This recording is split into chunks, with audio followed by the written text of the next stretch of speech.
வணக்கம், வாழ்க வளமுடன். நான் உங்கள் ஜோதிடர் மாணிக்கவாசன் பேசுகிறேன். ஓம் தத் புசாய் வக்கரதுடன் தன்னோர் இந்திய பிரசோய ஓம் ஸ்ரீம் க்ரீம் க்ளீம் க்ளோம் கணபதிய நமக. ஓம் க்ரீம் ஆதித்யாய சோமாய மங்களாய புதேச குரு சுக்கிர சனிக்கச்சராக கேரவனங்க. ஓம் ஸ்ரீம் க்ளீம் பஞ்சபோத வசிவிசிய மந்திரங்கு பஞ்சபோத வசிவிசிய லங்குவங்கு பஞ்சபோத வசிவிசிய ஓம் நங்குவங்கு பஞ்சபோத வசிவிசிய சுவாக. 9 நவகிரகங்கள் 5 பஞ்சபோதனோட அனுகிரகம் பரிபூர்ணமாக அனைத்து ஜோதிட அன்பர்களுக்கும் ஆன்மீக பெரியோர்களுக்கும் கிடைக்க எம்பெருமான் முருகப்பெருமான மனதார பிரார்த்தனை பண்ணுறோம். ஓம் சரவண பவாய நமக.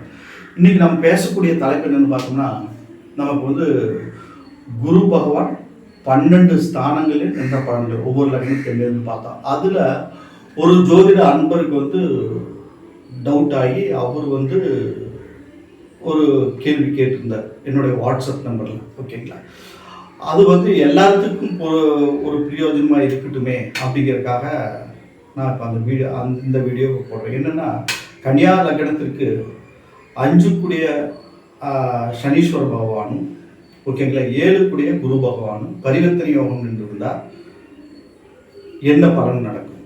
அடுத்தது பார்த்தா அவர் வக்ரகதியில் குரு பயணிக்கிறார் அவர் அப்படின்னு கேள்வி கேட்டிருக்கார்.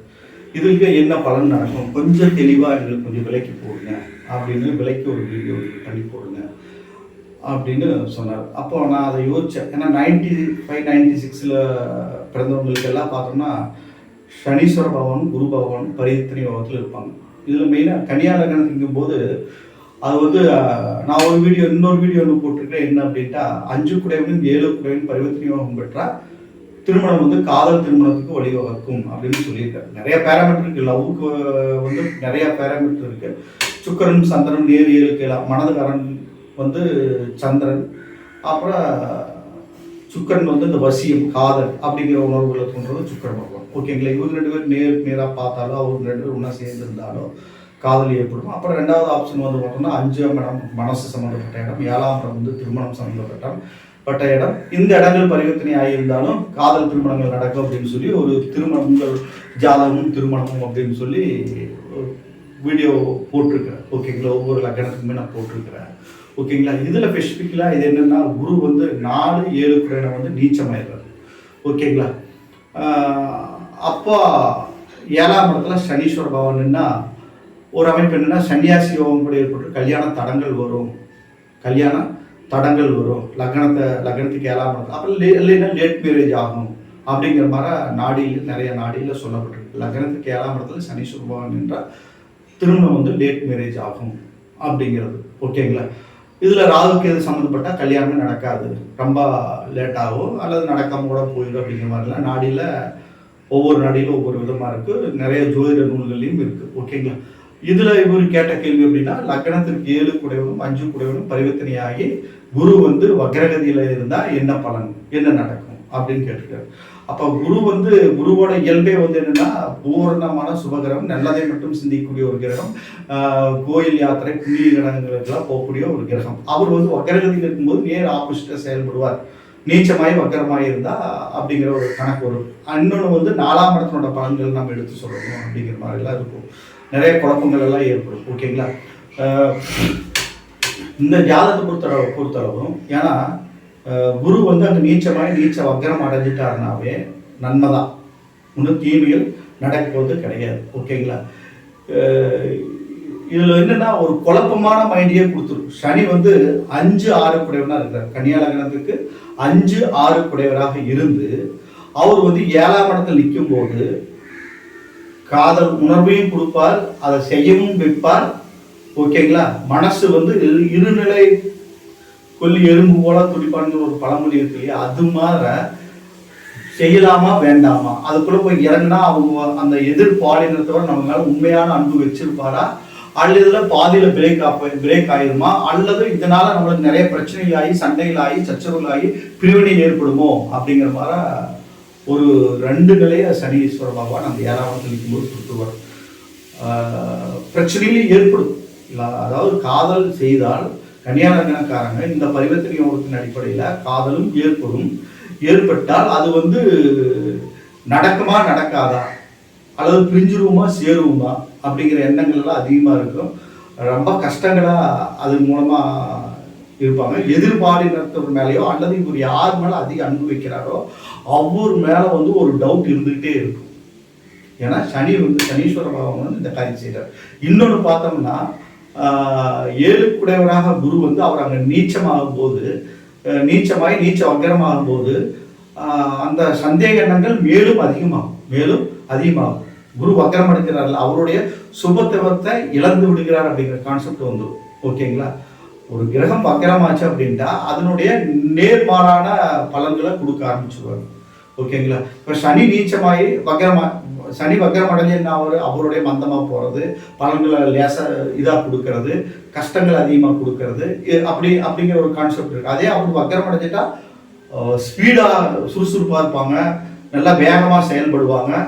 ஓகேங்களா? எல்லா அசுப கிரகத்தினோட வேலையெல்லாம் விட்டுட்டு நல்ல பலன்களை அள்ளி கொடுப்பார் அப்படிங்கிற மாதிரி வந்துடும் இல்லையா? அது மாதிரி தான் குருவும் அங்கே வந்து வக்கரமடையும் போது இந்த மாதிரி எண்ணங்களை கொடுத்துருவார். ஓகேங்களா? தெளிவான சிந்தனைகளை அவங்களுக்கு கொடுக்க மாட்டாங்க, அந்த காதல் விஷயங்கள்ல கொடுக்க மாட்டாங்க. ஏன்னா மெயின் காதல் திருமணத்தை பற்றி 5 குடையும் 7 குடையும் பரிவர்த்தனை பெற்றிருந்தா அந்த காதல் திருமணங்கள் நடக்கும். ஏன்னா அந்த மாதிரி எண்ணங்கள் வந்துடும். அது வந்து ஒரு சந்தேக உணர்வோடவே போயிட்டு இருக்கும். ஒரு தெளிவான முடிவு எடுக்க முடியாம இவங்கெல்லாம் தவிப்பார்கள். ஓகேங்களா? இவங்கெல்லாம் தவிப்பார்கள். அதே மாதிரி கல்யாணமே ஆயிட்டாலும் 7 குடை லேட் மேரேஜ் தான் நடக்கும். அவருக்கு குரு 4 குடைனா வர்றாரு, அவர் 5ஆம் இடத்துல இருக்கிறாரு.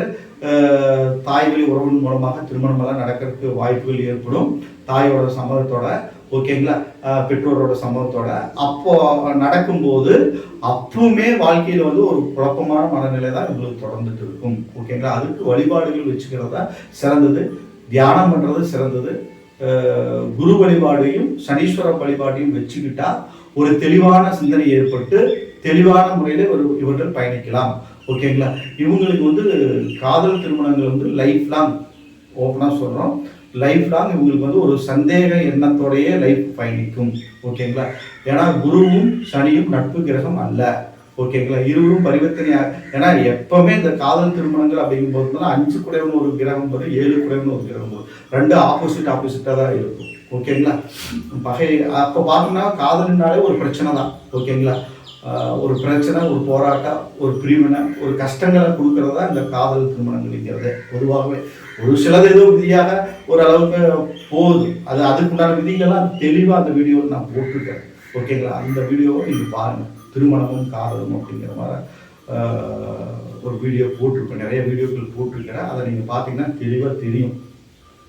பொதுவாகவே கன்னியாலக்கணக்காரங்களுக்கு 5, 7 குடையவன் பரிவர்த்தனை பெற்றிருந்தால் கஷ்டம். இதே 5, 7 குடையவன் சேர்ந்திருந்து மீனத்தில் சேர்ந்துருந்தாங்கன்ட்டா அங்கே வர்றப்போ ஓரளவுக்கு நன்மைகள் நடக்கும். அதை புதன் உச்சம் பெற்ற புதன் வந்து உச்சமாகி அதை பார்த்தாங்கன்னா நன்மைகள் அதிகமாக. லக்னாதிபதி அங்கே ஸ்ட்ராங்காக இருக்கிறார்ல.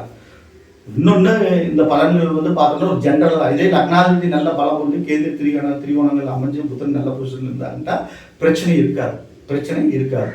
அதுக்கு கன்னியாலக்கணத்துக்கு வந்து ஸ்ட்ராங்கான காதல் அப்படிங்கிறது அப்படின்னு பார்த்தோம்னா 7ஆம் இடத்துல குரு ஆட்சி பலம் பெற்று 4ஆம் இடத்துலையும் 7ஆம் இடத்துலையும் ஆட்சி பலம் பெற்று குரு அங்கே சனி சம்மந்தப்பட்டிருந்தாங்கன்னா ஒரு நல்ல ஒரு திருமணங்கள் நடக்கிறதுக்கு வாய்ப்புகள் அதிகம். ஓகேங்களா? குரு அங்கே நீச்சமாக இருக்கும்போது, 7 குடையவன் நீச்சமாக இருக்கும்போது மனசு வந்து அதை குறித்து ரொம்ப கஷ்டங்கள் அதிகமாக ஏற்படும், மனக்குழப்பங்கள் ஏற்படும், மன வருத்தங்கள் அதிகமாக ஏற்படும் காதல் நிலையில். ஓகேங்களா?